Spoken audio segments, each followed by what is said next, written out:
read something to you called The Builder that kind of touched me.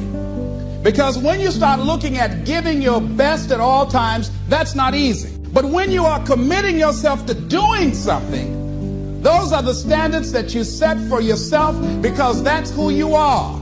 If you're working on a job where you're miserable, they're not paying you what you're worth, you don't like the work, you don't like the people, and you're dissatisfied. If you have decided to continue to take a paycheck, you owe it to yourself to give it your best effort. If you get in the habit of being mediocre or doing just enough to get by, you're not hurting anybody but you. You're cheating you. The Builder. That was a man who was an efficient builder. He had worked for years in a large company and had reached the age of retirement. His employer asked him to build one more house. It was to be his last commission. The builder took the job, but his heart was not involved. He used inferior materials.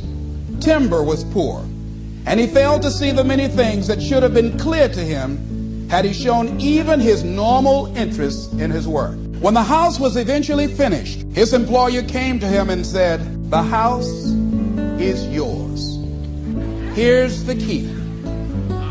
It's a present from me." The builder immediately regretted that he had not used the best materials and engaged the most capable workers. If only he had known that the house was for him. Whoa.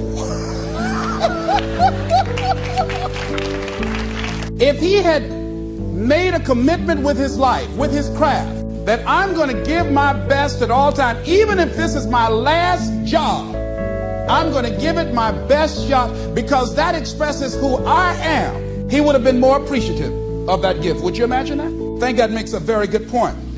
The next thing is, live each day with integrity. Don't try and get over in life. Don't try and cheat. See, a lot of people like to try and cheat. I was with a friend of mine, and we went into a service station to get some gas. They gave me back too much change. I discovered it down the road, and I was turning around going back. Guy said, "You're a fool." Hey, man, what when they don't give people enough change? You think they flag the people down? I said, "I'm not responsible for them.